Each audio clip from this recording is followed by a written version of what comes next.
Tens of thousands of grizzly bears once ranged across the American West, from the Mississippi River to the Pacific Ocean. By the 1970s, American settlers had killed all but a few hundred of them. Only a few small, scattered populations remained, one of which was in Yellowstone National Park.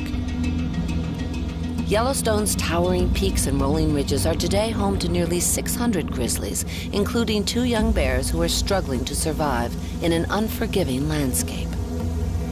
Thumper, a 3-year-old male, is a curious young bear who left his mother's side only a year ago.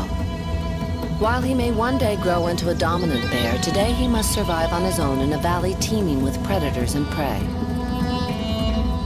Mary is an adult female facing perhaps the most daunting challenge of all, raising her offspring in a landscape where nearly half of all cubs die before they reach adulthood. The Yellowstone ecosystem is one of the most unique bear habitats on Earth. No other population of grizzlies lives in an ecosystem so full of large predators and prey species. In a certain sense, Yellowstone is a battlefield where individuals are pitted directly and indirectly against one another in a struggle for survival, a struggle that Mary and Thumper are ideally suited for. But they face a lot of competition from other scavengers and predators. Coyotes, wolves, black bears, and cougars all prowl the landscape, as well as hundreds of other grizzlies. If Mary and Thumper are to survive the next year, they will have to overcome these threats and more. The most dangerous of which is the very species that drove their ancestors nearly to extinction: people.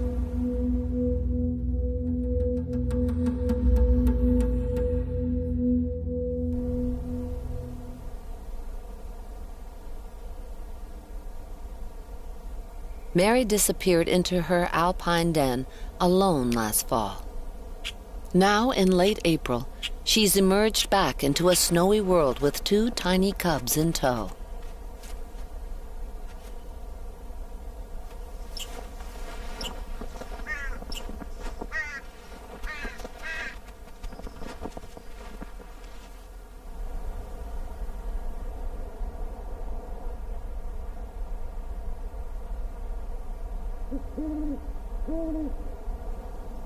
Winter is slow to loosen its cold grip on Yellowstone.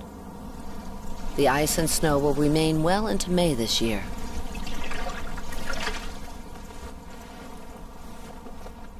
Barely 2 months old, Mary's twins each weigh less than 10 pounds. While they explore a new and fascinating world, Mary is obsessed with a more pressing matter: finding food. For the next few weeks, she'll depend on an unlikely yet vital food: fresh shoots of grass sprouting along the shores of Yellowstone Lake.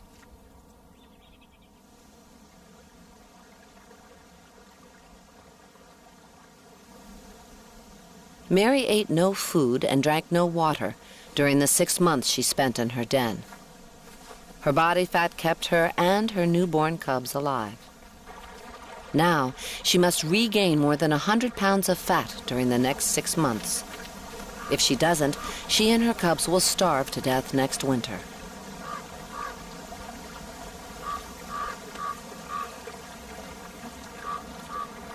All grizzlies are engaged in a constant struggle to gain the fat they need to survive their yearly hibernation. But Mary is engaged in a second, more desperate struggle: raising her cubs. This is her second set of cubs. Both of her first offspring died before they reached their second summer. If these cubs are to survive, Mary will have to feed them, teach them, and tirelessly protect them from countless threats, ranging from male grizzlies and packs of wolves to raging rivers and automobiles.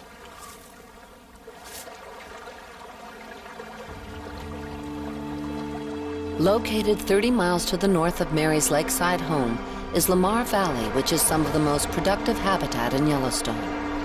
Thousands of elk and bison live here, as do several wolf packs.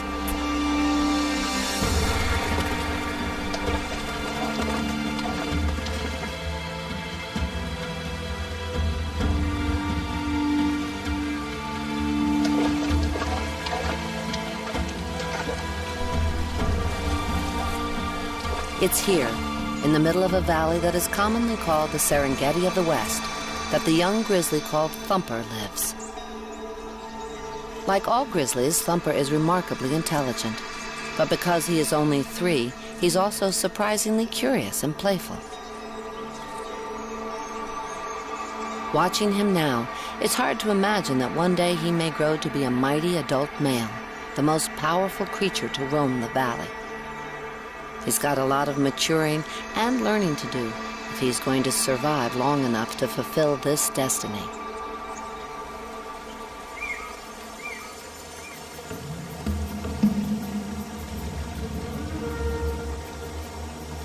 These days, he's so unsure of himself that he has trouble standing up to a pack of coyotes who've decided they don't want him around their den.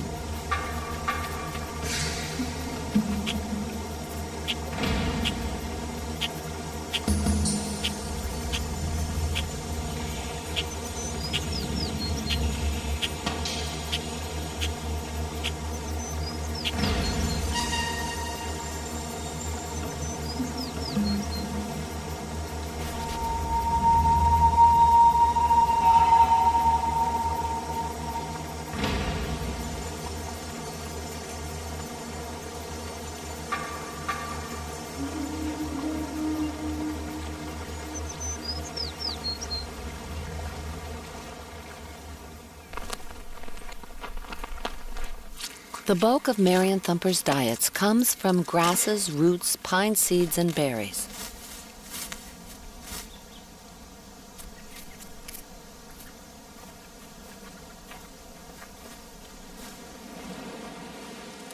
They've also learned to seek out more obscure foods, such as insects.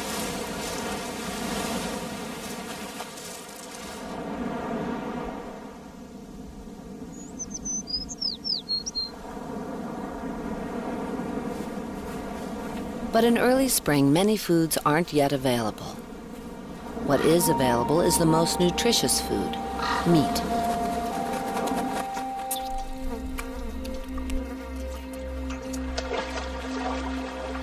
Grizzlies are large, weighing up to 800 pounds. They're fast, able to run 35 miles per hour, and they're strong, able to kill a bison with a single blow. But they're not true predators of adult animals. In Yellowstone, that's a singular honor belonging to wolves. As big as grizzlies are, adult bison and elk are even larger, and while bears occasionally kill large prey, it's usually too much of a risk. But they are relentless scavengers, and they prowl the landscape in search of carcasses of animals that were killed by predators or died from natural causes.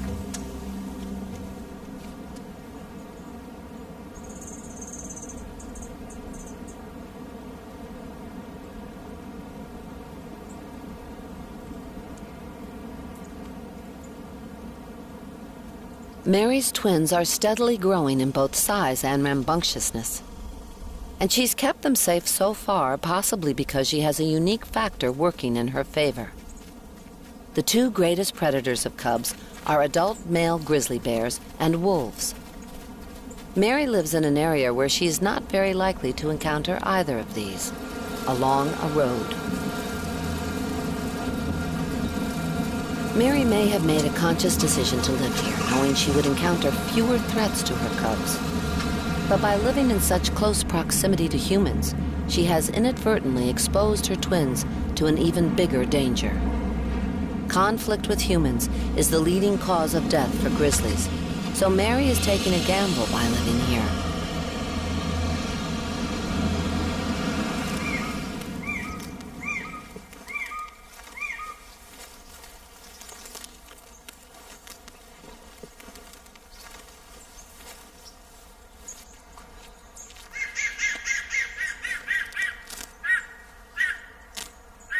Like all grizzlies, Thumper eats lots of vegetation. But he's an odd bear, more curious than most. He's interested in the bison and elk that most grizzlies ignore, and today he has discovered a bison that's too sick to stand.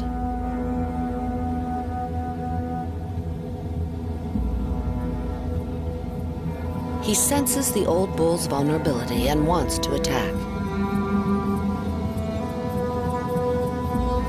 But even weakened, the bull is an intimidating target, and today Thumper's confidence doesn't yet match his curiosity.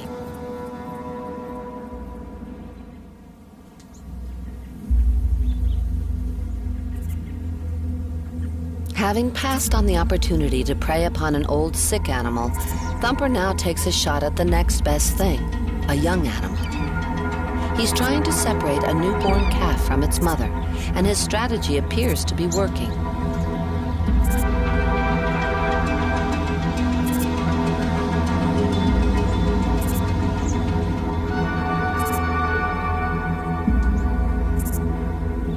But he's chosen the wrong species to attack. Bison protect their own, and a nearby herd comes to the calf's aid.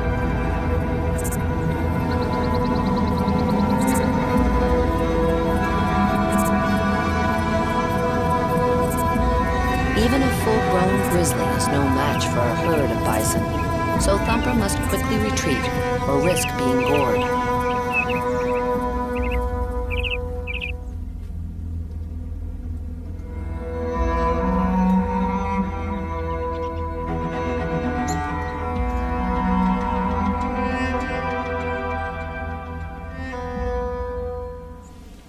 Luckily for him, he can usually track down the carcasses of elk that wolves killed. But he usually has to scavenge what he can from carcasses that bigger bears have already picked over.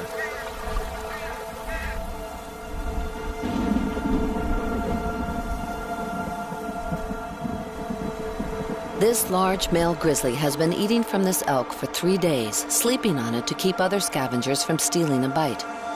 Thumper's followed his nose to the carcass, but it looks like he'll have to wait his turn, just like the wolf that killed the elk.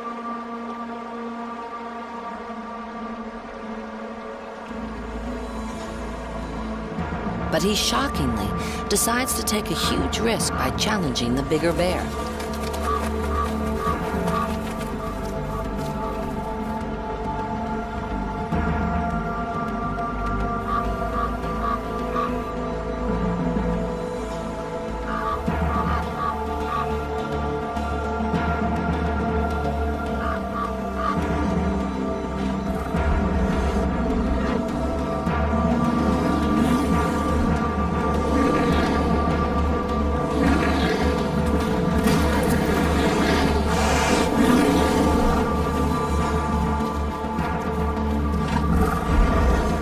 While he escaped unharmed, the big male could have seriously injured him. Thumper's clearly gaining confidence, but perhaps at the cost of caution. Beaten and hungry, Thumper moves on.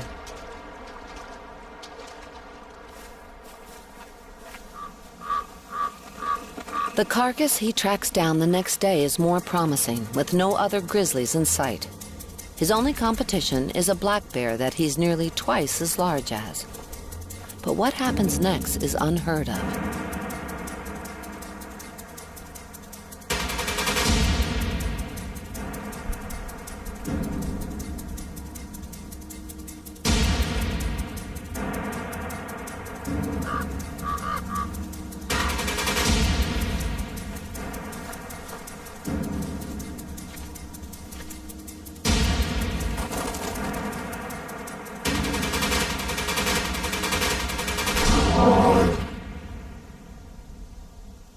The black bear not only stands up to Thumper, but chases him off.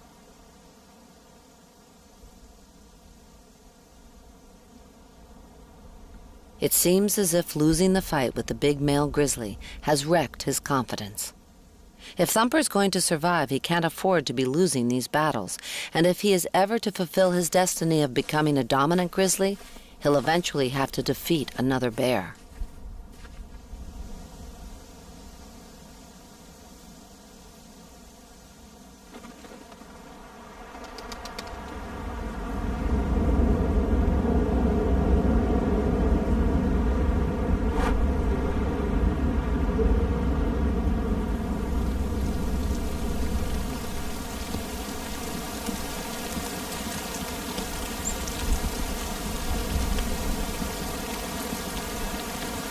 Back at Yellowstone Lake, Mary and her cubs are experiencing another in a seemingly endless string of May snowstorms.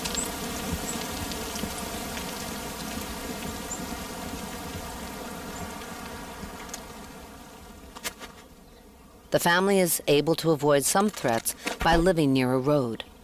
But they're missing out on the carcasses of elk and bison that wolves killed. This doesn't mean they don't eat meat. They just have to find smaller meals.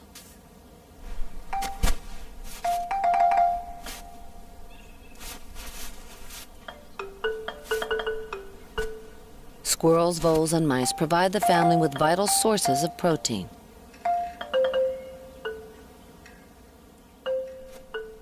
The twins will spend just over 2 years with their mother.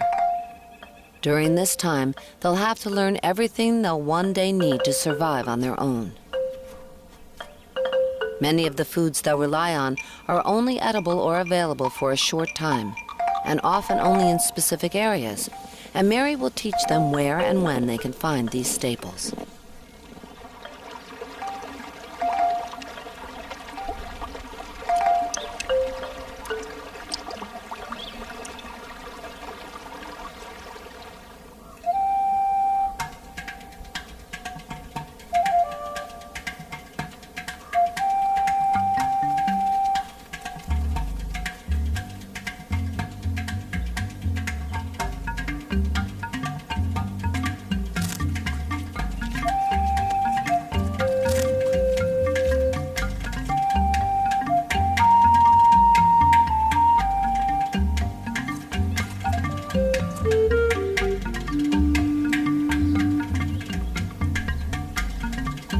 The cubs' most important food remains their mother's rich milk, which has 4.5 times more fat and 17 times more protein than human milk.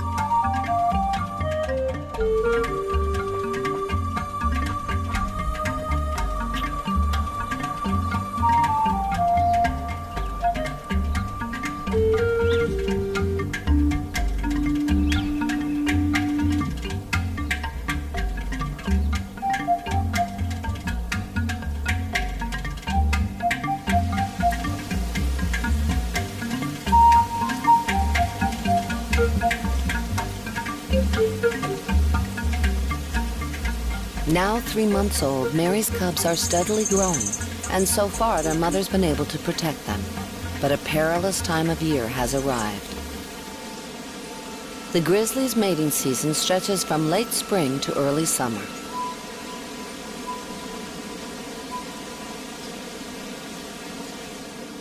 Adult males are obsessively searching for females to mate with, many of whom initially aren't at all interested in their advances. But eventually, the females come into estrus and are receptive to the eager males.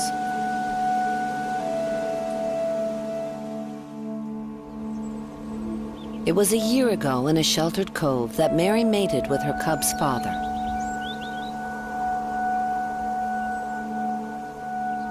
After spending 2 weeks together, Mary went out of estrus and found herself held captive by the still enamored male.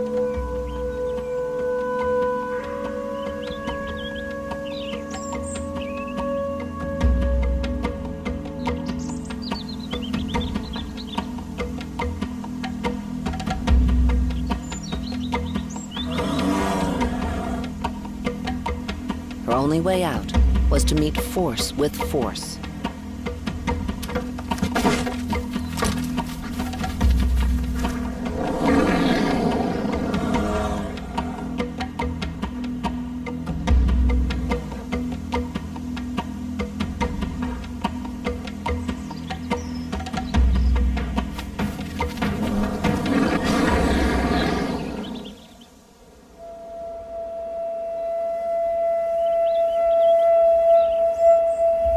While the mating season ensures the survival of the species, it is also the most dangerous time of the year for cubs. Mary won't mate again during the 2 years that she's raising her cubs. But a male bear that's been following the family knows he can bring her back into estrus by killing the cubs. And now he makes his move.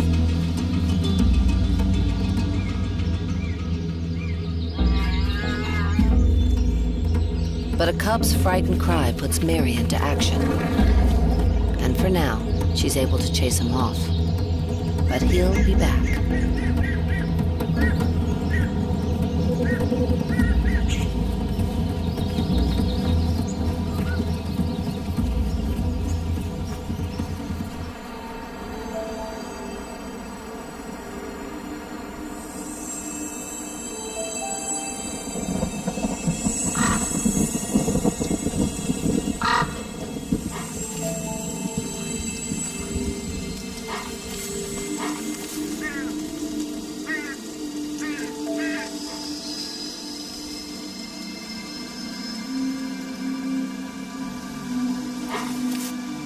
Today, Thumper's nose has led him to the carcass of an elk that a pack of wolves killed last night. He must tread carefully because the pack is more than a match for him.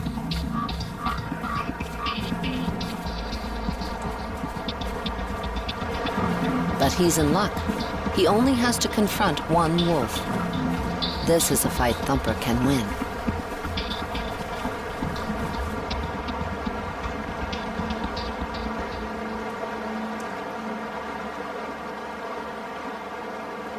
The wolf has no hope of beating Thumper in a fight, so its only hope is to intimidate the young bear.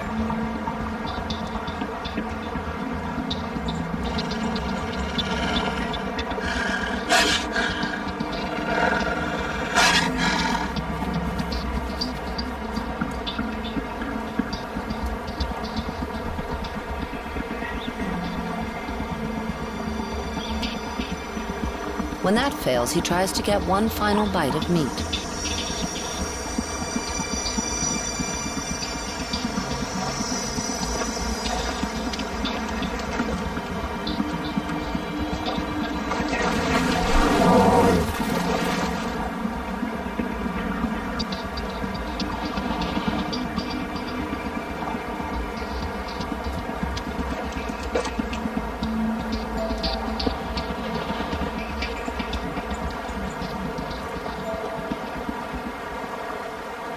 This victory will go a long way in turning Thumper's fortunes around. With no other grizzlies around, he'll finally have a chance to eat his fill. Unlike his encounter with the black bear, this time Thumper won a fight that he should have, and his confidence has returned at an ideal time.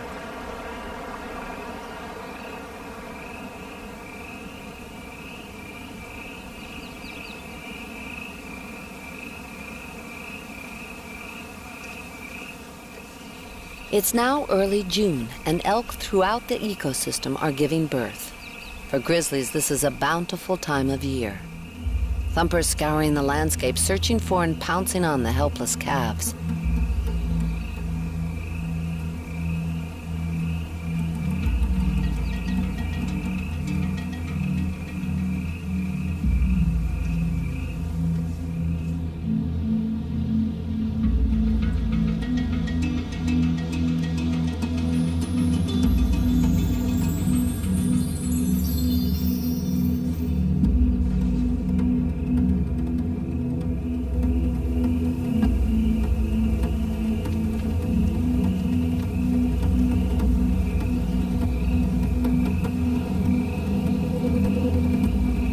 For the first few weeks of their lives, the calves are too slow to outrun predators. Their only defense is a near lack of scent that allows them to hide from predators. But the grizzly's extraordinary sense of smell allows them to track the calves down. For the next few weeks, Thumper will feast on the calves.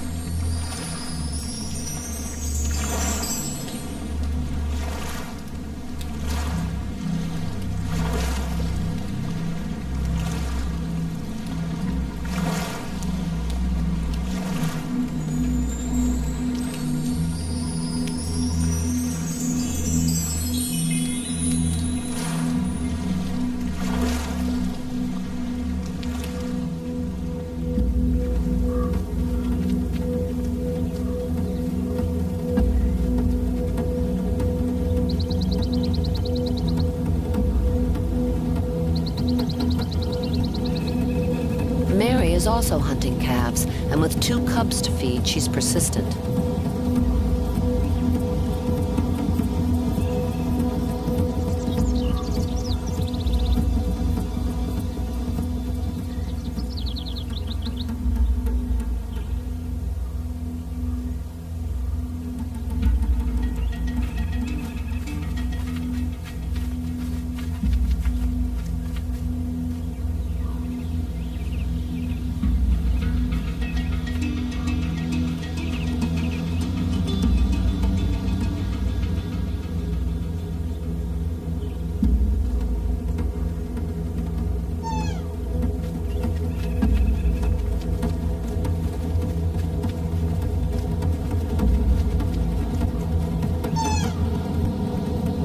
Every calf she kills provides vital nutrients that may ensure not only her survival, but that of her cubs as well. When the elk calves are several weeks old, they're fast enough to join the main herds, and as fast as Mary is, she's no longer fast enough to catch them. She and her cubs will now return to a more mundane diet.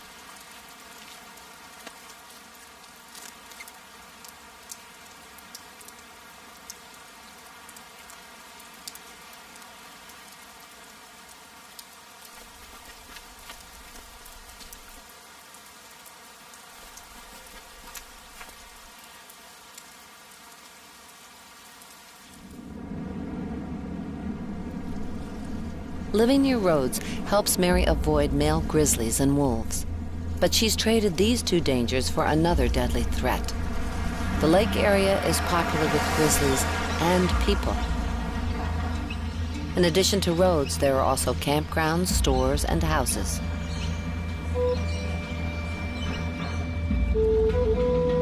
As the family makes their seasonal movements in search of food, it's impossible for them to avoid running into people. While searching for routes to dig up, Mary's found herself stuck between a bay and a campground.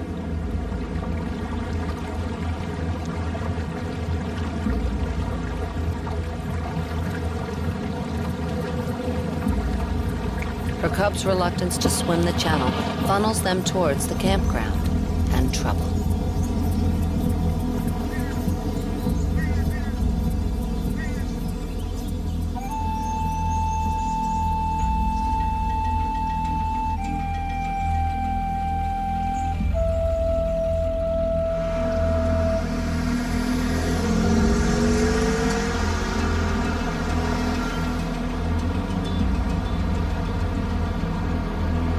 So then I think, that's enough reason for us to go ahead and move you. Okay. So. People came and said that there was Footprints. there were footprints up by the farthest tent up there, which is one of my girls' tents. And we were warned that we were in the Bear Highway when we camped here, but now that there's actually been sightings, they're going to move us to a different location. We'll move to lower ground or closer to the ranger station due to the mama bear and her babies and my babies. Bear managers are determined to keep bears out of campgrounds and other housing areas because they could easily find garbage or human food here. The grizzly's considerable intelligence ensures that a single garbage can or picnic basket can be all it takes for them to view humans as a source of easy food. If this happens, they can become an aggressive threat. Because of this, eating human food often results in a death sentence for grizzlies. As far as the Park Service is concerned, Mary and her cubs are pushing it.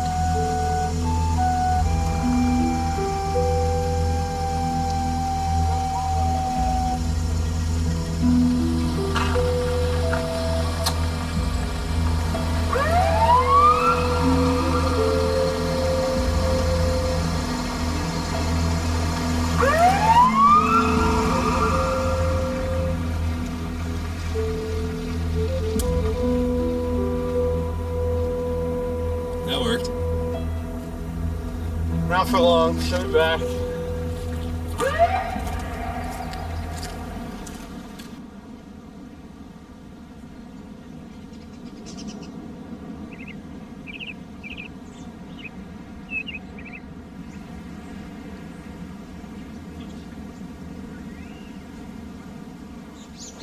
As usual, Thumper's been busy looking for carcasses, and today he's been successful.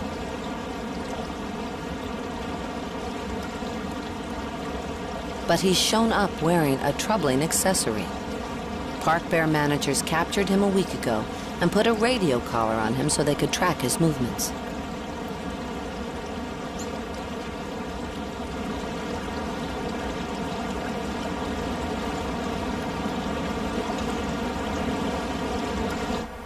Like the area around Yellowstone Lake, Lamar Valley has a road running through it. But here the road doesn't dissuade most bears and wolves from being around people. The hunting and scavenging are simply too good. Thumper's become very comfortable being in the presence of humans. Likewise, the people have become very comfortable in the presence of grizzlies.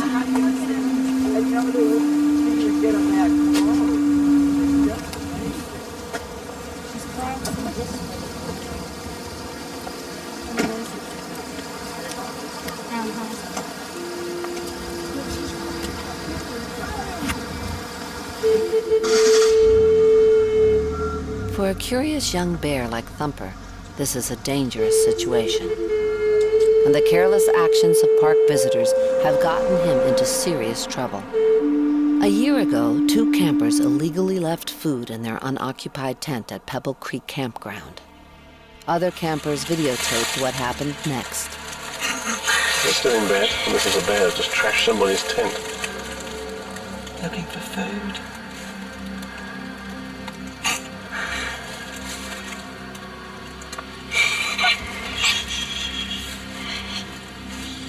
Oh, look, it's playing.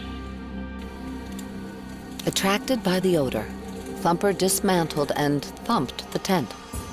This behavior, which he exhibited more than once, gave him his nickname.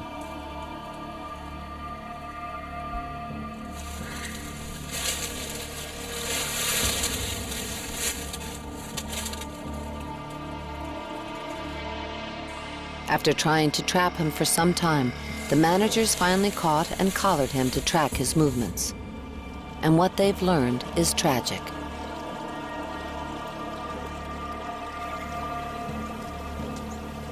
They think he's been getting into garbage in a small town just outside of the park. For an already troubled bear such as Thumper, this means a death sentence.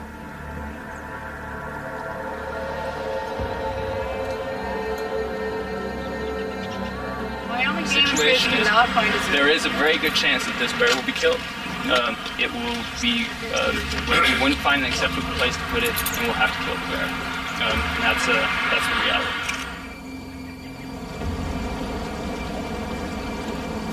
The rangers will use the elk carcass as bait.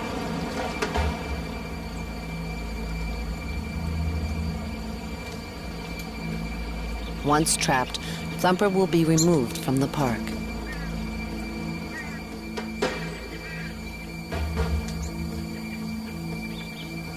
But as usual, he doesn't fail to surprise. Returning to find his meal gone, it seems as if he understands what's going on. Has being trapped once taught him all he needs to know? Whatever his motivation, Thumper heads away from the trap into the park's back country. But the Park Service won't simply give up in the pursuit of him.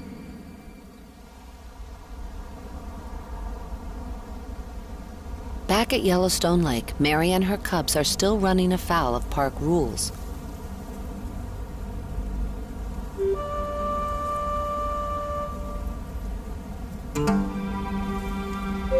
The Park Service's corral is full of grass to eat, but it's right in the backyard of several homes.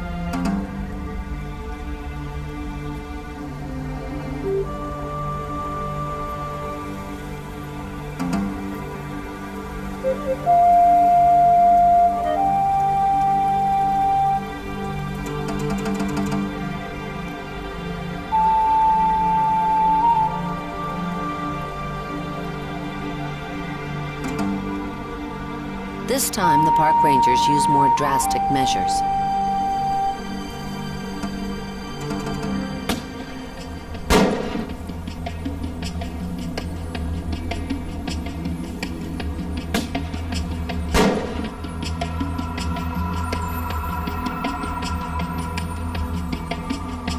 It remains to be seen if these firecrackers will be enough to scare the bears away for good. If the family doesn't stay away, they may find themselves facing the same death sentence as Thumper.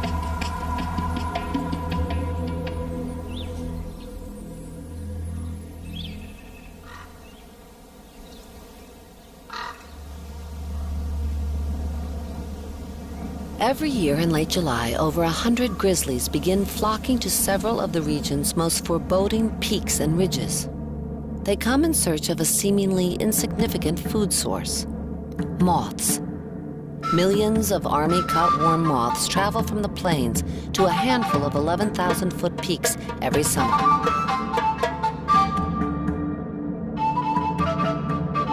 The grizzlies dig for the protein-packed moths for several hours every day, eating them by the thousands. A bear can consume 20,000 calories a day, so the weeks spent at the alpine sites play a vital role in preparing them for hibernation. Mother grizzly bears have been teaching their cubs the location of these feeding sites for hundreds, likely thousands of years.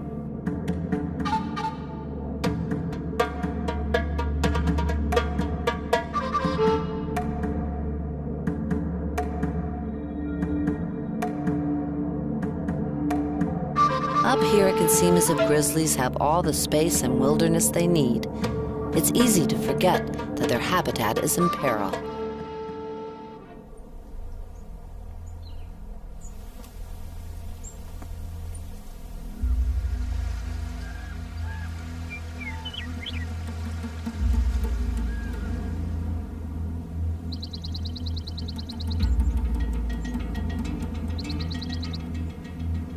The Park Service hasn't caught Thumper, but they're still tracking him. He's been staying out of trouble, and there's even talk that the park will lift Thumper's death sentence if he can stay out of trouble until winter. While exploring his territory, he's discovered a bull elk with an injured rear leg, and this time his confidence matches his curiosity.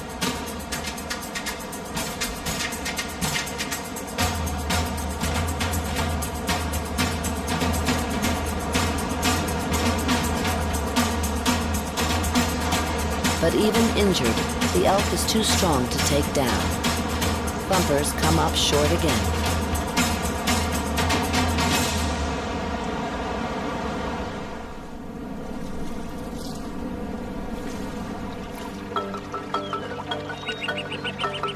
Mary and her cubs have also been staying out of trouble, and now they've returned to their primary habitat northeast of the campground.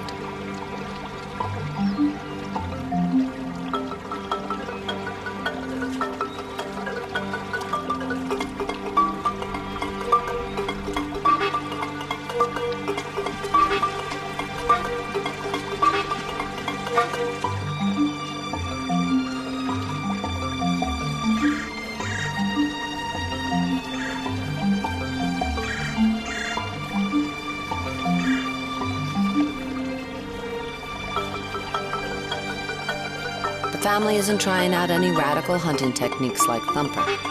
They're sticking to a basic grizzly diet.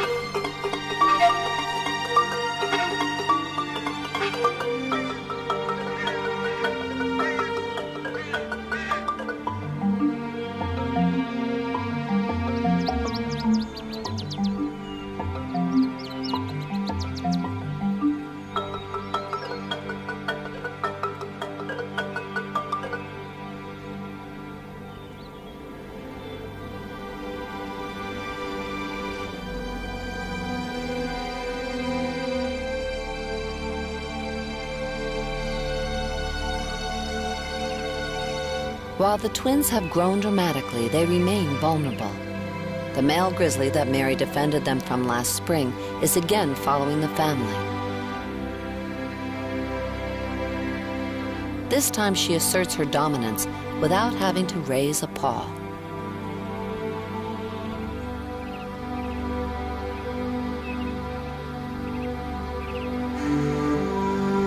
Mary has met and answered every threat her twins face this summer. But the larger threat, the threat that will determine the survival of her species, is beyond her control.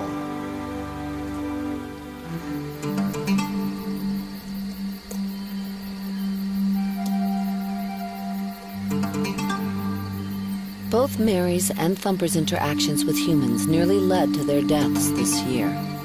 Their experiences underscore the reality that the greatest threat all grizzlies face is people.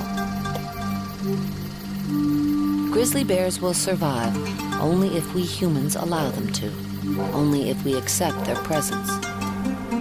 Living with them isn't always easy because it requires added responsibilities. Some people living around Yellowstone accept these responsibilities, making an effort to get along with grizzlies. But others don't.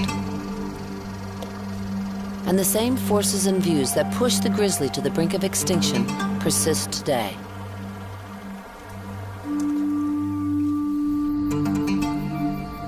Over the past century and a half, human intolerance nearly killed all of the West's grizzlies. The grizzly's future depends on one question. Have we let go of enough of this intolerance to live alongside of grizzlies, not only in wilderness, but also in the rural areas surrounding the greater Yellowstone ecosystem?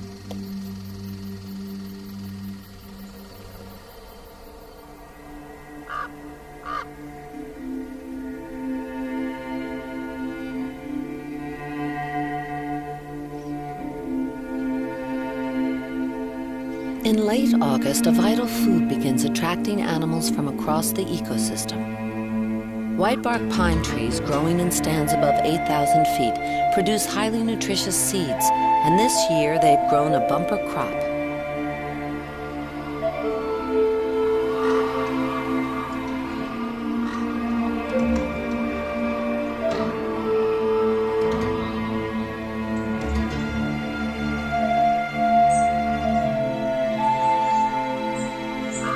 Ravens have flocked to the high elevation stands to feed on the seeds, as have scores of Clark's nutcrackers.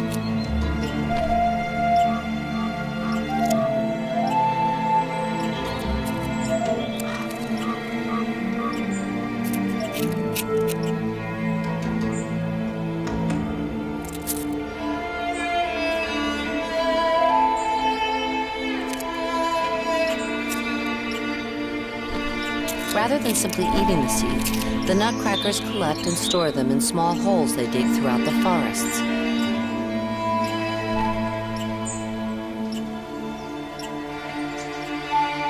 Like the nutcrackers, squirrels also gather the seeds for use during the coming winter. But the squirrels gather entire cones, storing hundreds of thousands of them in underground caches.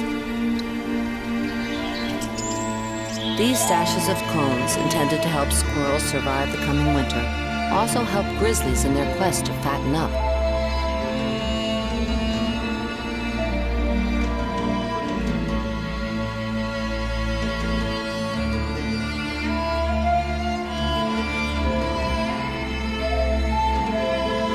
Mary and the twins are traveling from cache to cache, digging up all of the seeds they can find. They've entered a physiological state called hyperphagia, which means that their bodies are compelling them to eat as much as they possibly can in order to make a final push to prepare for hibernation, which is now only weeks away.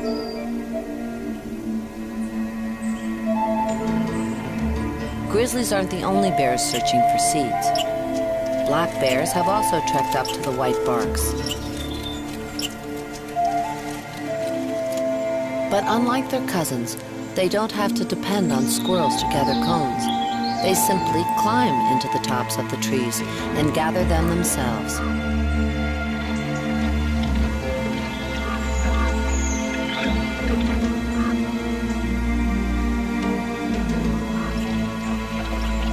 For bears, the importance of whitebark seeds goes beyond calories. During a poor whitebark seed year, bears flock to low-elevation valleys, which are often full of humans. The bears' desperate search for food leads many into conflict with people, which results in dead bears. But this year, the large cone crop has kept Mary and her cubs up high, out of trouble. The Park Service is continuing to keep an eye out for them, but for now, they're in the clear.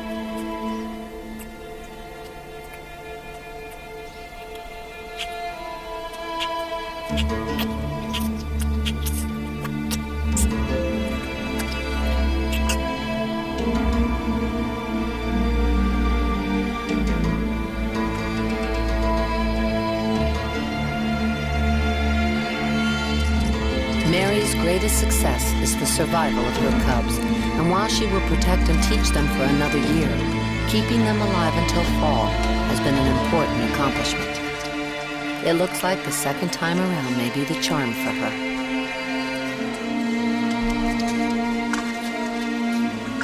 Now, in late October, the family will begin to make its way to the high slopes they hibernated on last year, perhaps sleeping in the same den.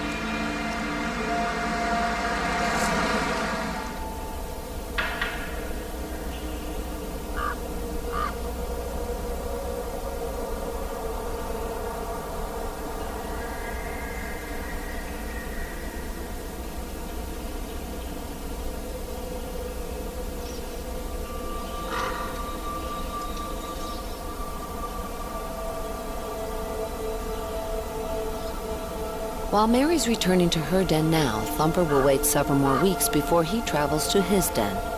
He's searching the Mar Valley for one last carcass to feast on before he hibernates, and as usual, his nose doesn't let him down. But another grizzly has already claimed it. Thumper's experienced many failures this year, but now he's been given one last chance to end it in triumph.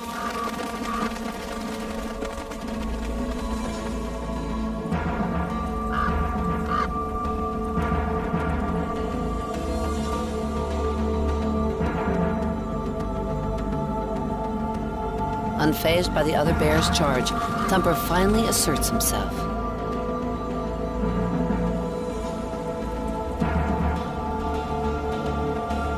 Thumper's victory has provided him with a wealth of food that will ensure that he survives the long winter, which has finally arrived.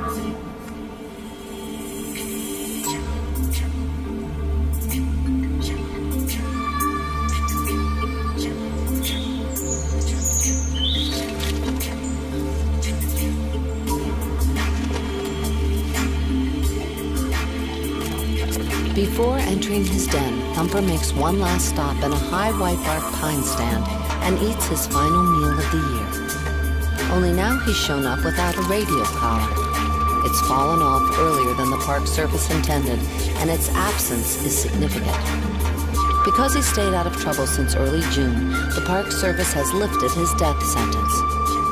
Thumper, a bear once slated for execution, has found his way. After a year of trials and tribulations, it appears he has learned not only how to hold his own against other bears and scavengers, but also how to avoid further conflict with humans.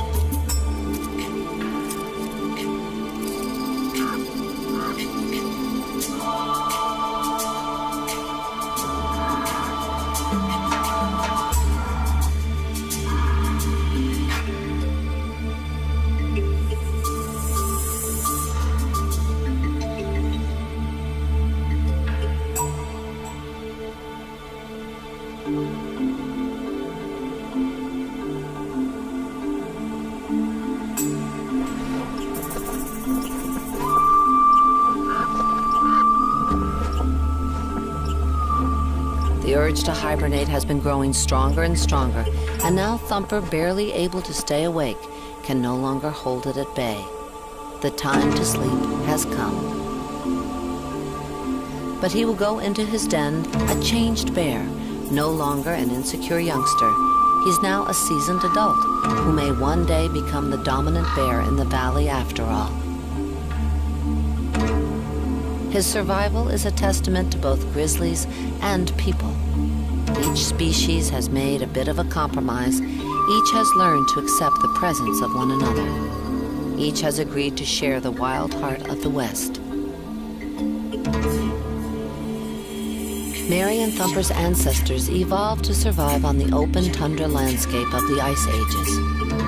Alone and threatened by larger predators on a vast, treeless landscape, all they could rely on was their own ferocity, their own courage. They've always faced threats unrelentingly, head-on. But humans are the one species they can't overcome. And humans, used to bending and shaping nature to our needs, has, in the grizzly, found an animal that won't quietly submit.